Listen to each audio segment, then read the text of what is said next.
closest knowledge of it.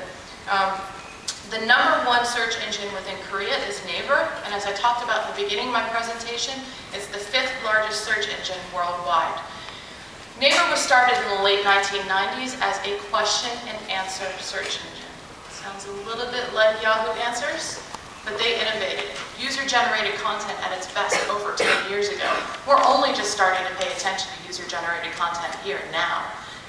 Basically, the reason that it started out as a question and answer type of search engine was because there was a dearth of content on the internet, particularly in South Korea. So what they decided to do is put it to the users. Word of mouth. What you mandate must be true. When I went to our local office last week, we had a super user of Naver. Basically, was a super user knowledge base within the Naver search engine. And the topics run from anything that you could think of. One other key part about Korea is it's a very wired country. And the other thing is if you look at the results page in Naver, which I don't have a screenshot here in the interest of time, but it's very similar to Google, where it's primarily monetized. So 90% of the page is fueled with paid results. They have their own CPC and CPM program, and they've also partnered with Overture for results. So organic listings are very pushed back in the results. In fact, you could go 6 or 7 pages, just like Baidu, before you'll see an organic listing, which we've always had this standard paradigm of knowing that about 72% of users click on organic in Google and 28% click on paid, but that will change dramatically in all these new engines in Asia, because users are clicking only on paid because that's the only thing that they're seeing.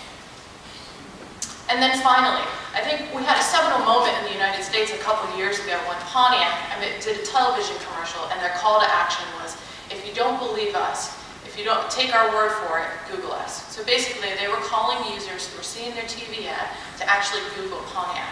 The competition got pretty smart and bid on those keywords as well. Everywhere I went in Korea, from outdoor to television, every commercial or every poster's call to action was to search. Dom is another player within Korea. And what they're doing is taking that call to action. We did a user attitude survey, very similar to some of the results which Massimo shared with you, where we found that 62% of users are driven to search by some offline channel. Those 2 channels being television and word of mouth.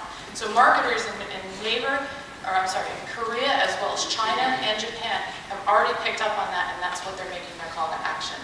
And there's just a quick example from Samsung. Thank you.